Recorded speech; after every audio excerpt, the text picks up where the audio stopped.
इचलकरंजी शहर म्हणले की मँचेस्टर नगरी ओळखली जाते। इचलकरंजी शहराचा एक इतिहास वेगळा आहे।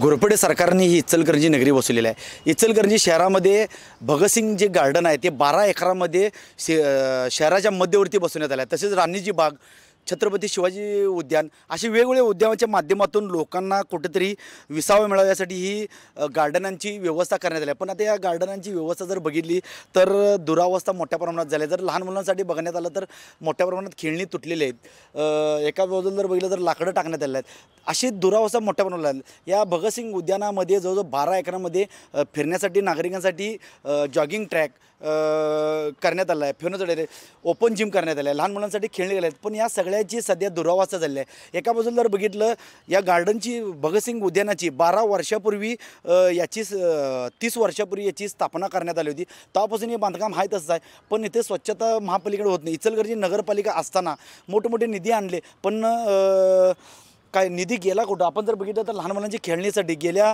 5 वर्षापूर्वी आमदार सुरेश हळवणकर यांच्या माध्यमातून 2 कोटी रुपये खर्च करून इचलकरंजी भगतसिंग बागेमध्ये लहान मुलांसाठी रेल्वे तयार करण्यात आली होती। त्याचबरोबर एक स्विमिंग टँक तयार करण्यात आला, धबधबा तयार करण्यात आला। पण आता हे धबधबे सगळे दुरावस्था झाले, त्यामुळं कुठंतरी नागरिकांना विसावा मिळावा यासाठी ह्या गार्डनची व्यवस्था करण्यात आली। इचलकरंजी म्हटलं तर वस्त्रोद्योग मोठ्या प्रमाणात, बाहेरून नागरिक मोठ्या प्रमाणात येतात। कुठेतरी विसावा मिळावा, गार्डनमध्ये थांबावं आणि यासाठी हे गार्डन दिलं। पण गार्डनमध्ये दुरावस्था झाल्यामुळं सध्या नागरिकातून तीव्र संताप व्हावा लागला आहे। ऑक्सिजन पार्क बनवण्यात आलेलं आहे। असे गार्डन वेगवेगळ्या माध्यमातून इचलकरंजी शहरामध्ये करण्यात आलं आहे। पण महानगरपालिका झाल्यापासून कोणतीही व्यवस्था मोठ्या प्रमाणात होत नाही। आयुक्त आहेत, उपायुक्त आहेत, पण कोणी या गार्डनकडे कोणी लक्ष देत नाही। स्वच्छता मोठ्या प्रमाणात होत नाही, दुरावस्था आहे। जर इचलकरंजी जे भगतसिंग गार्डन आहे त्या ठिकाणी अभ्यासासाठी एक रूम बांधण्यात आला आहे, त्या रूमची सुद्धा दुरावस्था झाली आहे। गेले एक महिना, दीड महिने इथला जो झाडापालो कचरा आहे तो कचरासुद्धा उठवला जात नाही।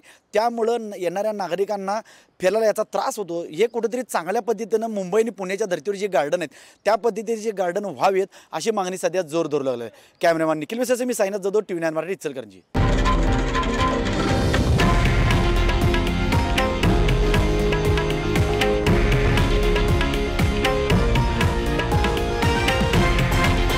हे आहे देशातील नंबर 1 न्यूज नेटवर्क आणि आपण पाहत आहात TV9 मराठी, एकमेव।